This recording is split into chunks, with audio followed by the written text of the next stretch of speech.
ओम शांति। 5 सितंबर 2024 की साकार मुरली है। बाबा कहते, मीठे बच्चे, तुम्हें यहाँ प्रवृत्ति मार्ग का लव मिलता है क्योंकि बाप दिल से कहते हैं मेरे बच्चे। बाप से वर्षा मिलता है। यह लव देहधारी गुरु नहीं दे सकते। मेरे बच्चे, ये केवल एक परमात्मा बाप ही हम बच्चों से कह सकते हैं। प्रश्न, जिन बच्चों की बुद्धि में ज्ञान की धारणा है, शुरूढ़ बुद्धि है, उनकी निशानी क्या होगी? उत्तर, उन्हें दूसरों को सुनाने का शौक होगा। उनकी बुद्धि मित्र संबंधियों आदि में भटकेगी नहीं।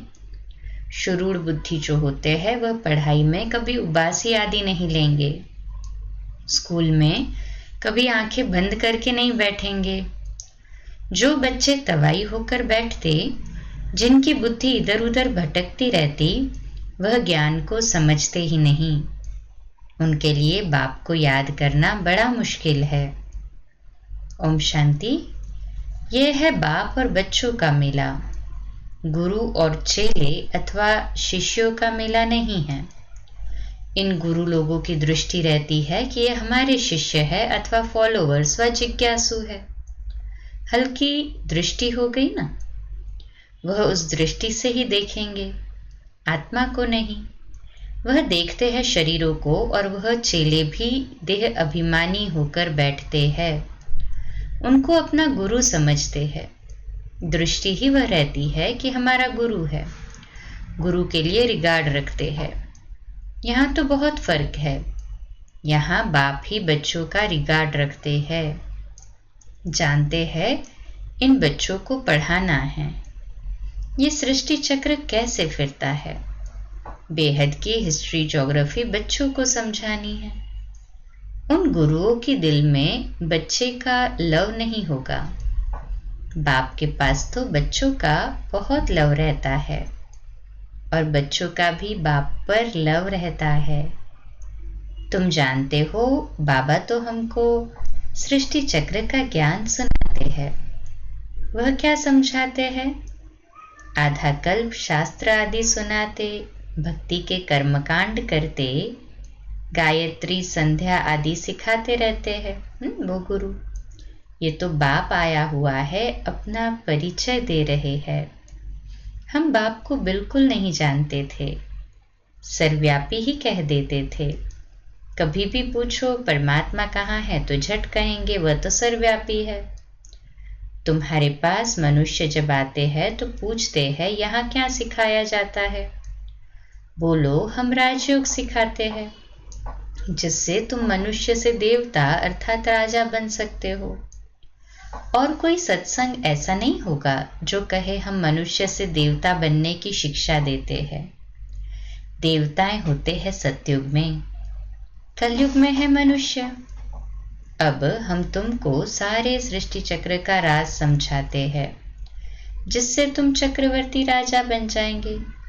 और फिर तुमको पावन बनने की बहुत अच्छी युक्ति बताते हैं। ऐसी युक्ति कभी कोई समझा न सके। ये है सहज राजयोग। बाप है पतित पावन, वह सर्वशक्तिमान भी है, तो उनको याद करने से ही पाप भस्म होंगे, क्योंकि योग अग्नि है ना। तो यहाँ नई बात सिखलाते हैं।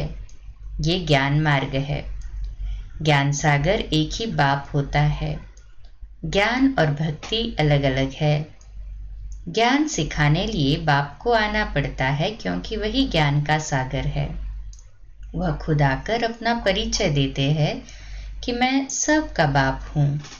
ब्रह्मा द्वारा सारी सृष्टि को पावन बनाता हूँ। पावन दुनिया है सतयुग, पतित दुनिया है कलयुग।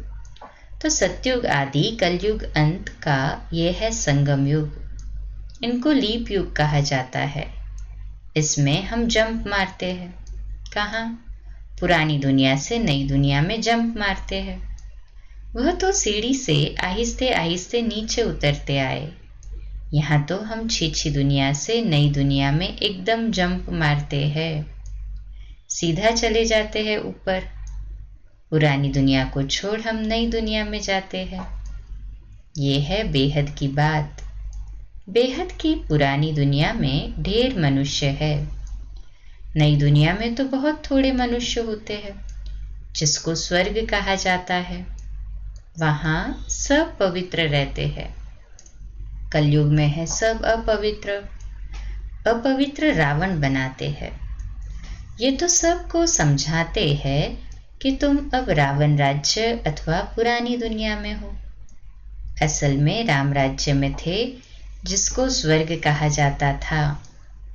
फिर कैसे 84 का चक्र लगाकर नीचे गिरे हो, सो तो हम बता सकते हैं।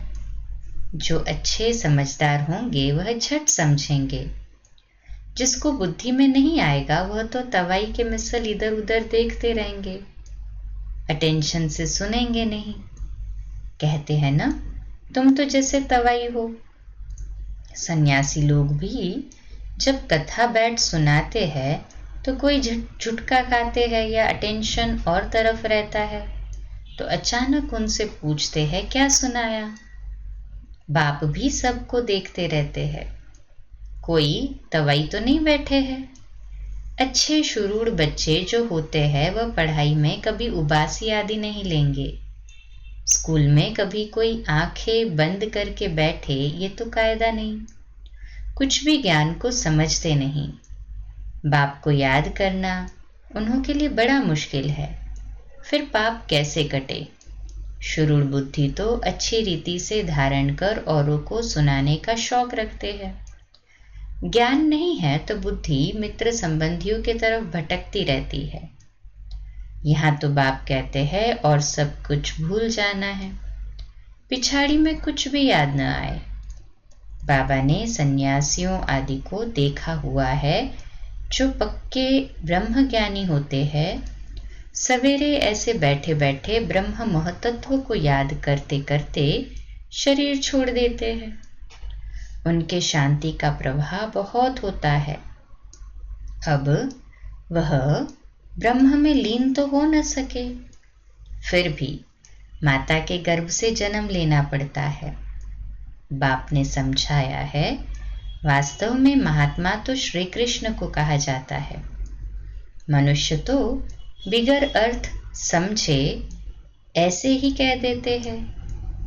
बाप समझाते हैं, श्री कृष्ण है संपूर्ण निर्विकारी, परंतु उनको सन्यासी नहीं देवता कहा जाता है।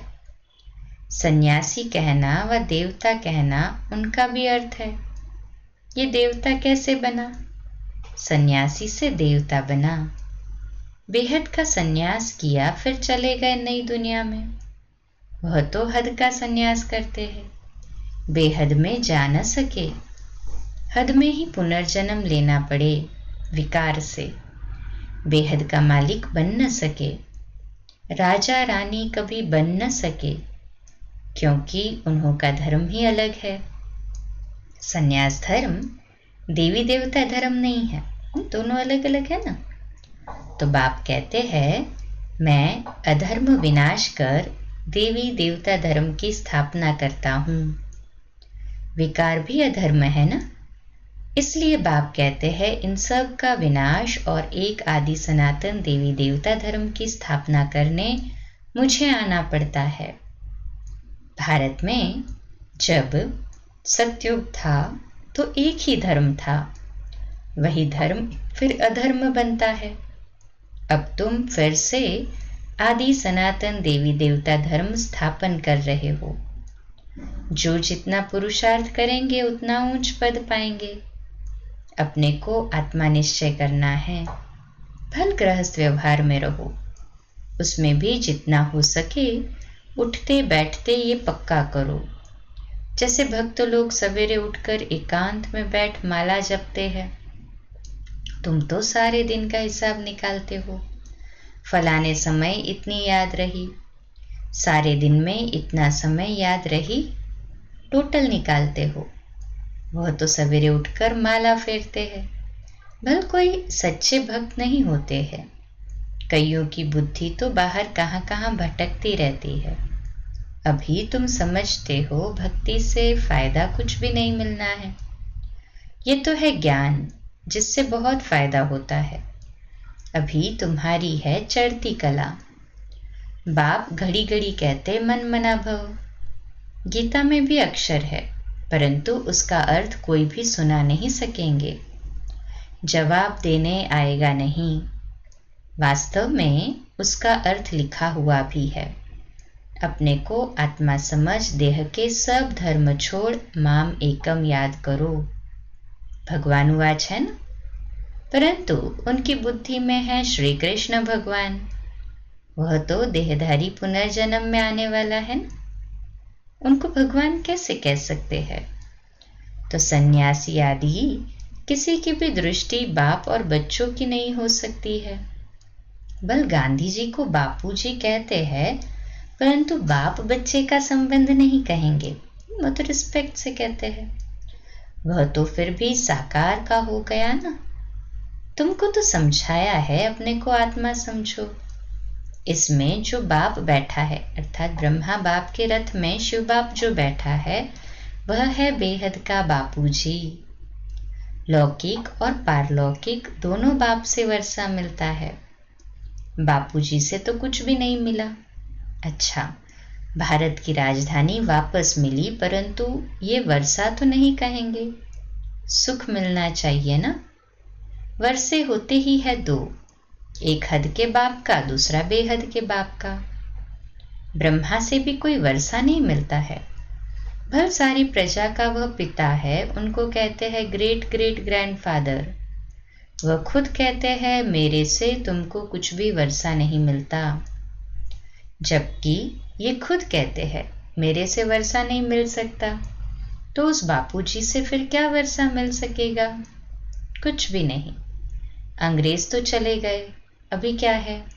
भूख हड़ताल, पिकेटिंग, स्ट्राइक आदि तो होती रहती है। कितनी मारामारी होती रहती है, कोई का डर नहीं है। बड़े बड़े ऑफिसर्स को भी मार देते हैं। सुख के बजाय और दुख है। अंग्रेज गए फिर भी दुख तो और है ही। तो बेहद की बात यहाँ ही है। बाप कहते हैं पहले पहले तो ये पक्का निश्चय करो कि हम आत्मा हैं, शरीर नहीं। बाप ने हमको अडॉप्ट किया है, हम अडॉप्टेड बच्चे हैं। तुमको समझाया जाता है बाप ज्ञान का सागर आया है और सृष्टि चक्र का राज समझाते हैं, दूसरा कोई समझा न सके।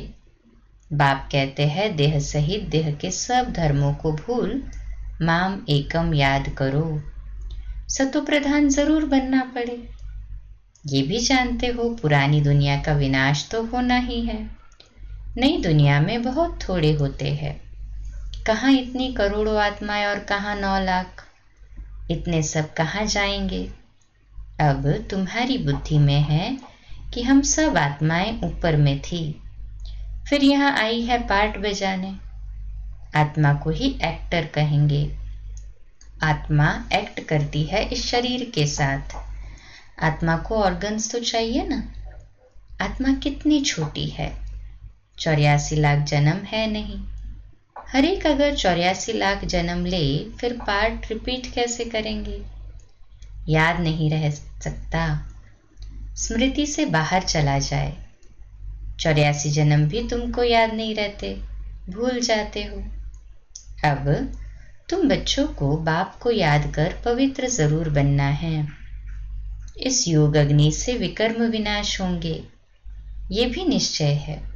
बेहद के बाप से बेहद का वर्षा हम कल्प कल्प लेते हैं। अब फिर स्वर्गवासी बनने के लिए बाप ने कहा है कि माम एकम याद करो, क्योंकि मैं ही पतित पावन हूँ। तुमने बाप को पुकारा है ना, तो अब बाप आए हैं पावन बनाने। पावन होते हैं देवता, पतित होते हैं मनुष्य। पावन बनकर फिर शांति धाम में जाना है। तुम शांति धाम जाना चाहते हो या सुख धाम में आना चाहते हो? सन्यासी तो कहते हैं सुख कागविष्ठा के समान है, हमको शांति चाहिए। तो वह सतयुग में कभी आ नहीं सकेंगे। सतयुग में था प्रवृत्ति मार्ग का धर्म। देवताएं निवृत्तिकारी थे, वही पुनर्जन्म लेते लेते पतित बनते हैं। अब बाप कहते हैं निर्विकारी बनना है।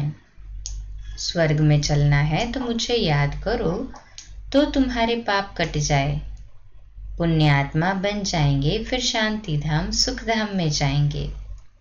वहां शांति भी थी, सुख भी था। अभी है दुख धाम। फिर बाप आकर सुख धाम की स्थापना करते हैं, दुख धाम का विनाश। चित्र भी सामने है ना। बोलो, अभी तुम कहाँ खड़े हो? अभी है कलयुग का अंत, विनाश सामने खड़ा है। बाकी जाकर थोड़ा टुकड़ा रहेगा। इतने खंड तो वहां होते नहीं। ये सब वर्ल्ड की हिस्ट्री ज्योग्राफी बाप ही बैठ समझाते हैं। ये पाठशाला है। भगवानुवाच पहले पहले बाप का परिचय देना पड़ता है। अभी है कलयुग, फिर सतयुग में जाना है। वहां तो सुख ही सुख होता है। एक को याद करना, वह है अव्यभिचारी याद। शरीर को भी भूल जाना है। शांति धाम से आए हैं, फिर शांति धाम में जाना है। वहां पतित कोई जा न सके। बाप को याद करते करते पावन बन तुम मुक्ति धाम में चले जाएंगे। ये अच्छी रीति बैठ समझाना पड़ता है। आगे इतने सब चित्र थोड़े ही थे। बिगर चित्र भी नटशल में समझाया जाता है। इस पाठशाला में मनुष्य से देवता बन जाना है। यह है नई दुनिया के लिए नॉलेज। वह बाप ही देंगे ना। तो बाप की दृष्टि रहती है बच्चों पर। हम आत्माओं को पढ़ाते हैं। तुम भी समझाते हो। बेहद का बाप हमको समझाते हैं। उनका नाम है शिव बाबा। सिर्फ बेहद का बाबा कहने से भी मूंझ जाएंगे, क्योंकि बाबा तो बहुत हो गए हैं। म्यूनिसिपालिटी के मेयर को भी कहते हैं बाबा। बाप कहते हैं मैं इसमें आता हूं तो भी मेरा नाम शिव ही है। मैं इस रथ द्वारा अर्थात ब्रह्मा बाबा के द्वारा तुमको नॉलेज देता हूं। इनको अडॉप्ट किया है। सबसे पहले तो शिव बाप ने ब्रह्मा को अडॉप्ट किया है, तो इनका नाम रखा है प्रजापिता ब्रह्मा। इनको भी मेरे से वर्षा मिलता है। अच्छा, मीठे मीठे सिकिलदे बच्चों प्रति माता पिता बाप दादा का याद प्यार और गुड मॉर्निंग। रूहानी बाप की रूहानी बच्चों को नमस्ते।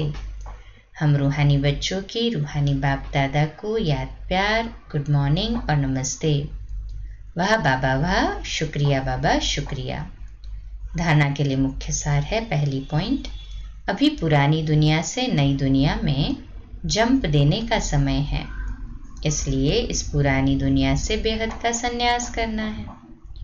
इसे बुद्धि से भूल जाना है। दूसरी पॉइंट, पढ़ाई पर पूरा अटेंशन देना है। स्कूल में आंखें बंद करके बैठना ये कायदा नहीं है। ध्यान रहे पढ़ाई के समय बुद्धि इधर उधर न भटके, उबासी न आए। जो सुनते जाए वह धारण होता जाए। आज का मीठा वरदान है, रूहानी नशे द्वारा पुरानी दुनिया को भूलने वाले स्वराज्य सुविश्व राज्य अधिकारी भव। इसका विश्लेषण है, संगम युग पर जो बाप के वर्षे के अधिकारी है वही स्वराज्य और विश्व राज्य अधिकारी बनते हैं। आज स्वराज्य है, कल विश्व का राज्य होगा। आज कल की बात है। ऐसी अधिकारी आत्मा रूहानी नशे में रहती है और नशा पुरानी दुनिया सहज भुला देती है। अधिकारी कभी कोई वस्तु के, व्यक्ति के, संस्कार के अधीन नहीं हो सकते। उन्हें हद की बातें छोड़नी नहीं पड़ती, स्वतः छूट जाती है। स्लोगन है, हर सेकंड, हर श्वास, हर खजाने को सफल करने वाले ही सफलता मूर्त बनते हैं। तो आज का स्वमान लिखने और अभ्यास करने के लिए, मैं सफलता मूर्त आत्मा हूँ। मैं सफलता मूर्त आत्मा हूँ। अव्यक्त इशारा आज का, इच्छा मात्रम अविद्या की स्टेज व स्थिति तब रहती है जब स्वयं युक्ति युक्त, संपन्न, नॉलेजफुल और सदा सक्सेसफुल अर्थात सफलता मूर्त होते हैं। जो स्वयं सफलता मूर्त नहीं होगा तो वह अनेक आत्माओं के संकल्प को भी सफल नहीं कर सकता। जो संपन्न नहीं उसकी इच्छाएं जरूर होगी, क्योंकि संपन्न होने के बाद ही इच्छा मात्रम अविद्या की स्टेज आती है। अच्छा, कम बोलो, धीरे बोलो, मीठा बोलो, सत्य बोलो, सोच समझकर बोलो। निमित्त भाव, निर्माण भाव, निर्मल वाणी। आज का नया दिन आप सभी को मुबारक हो, मुबारक हो, मुबारक हो। शुभ दिवस। ओम शांति।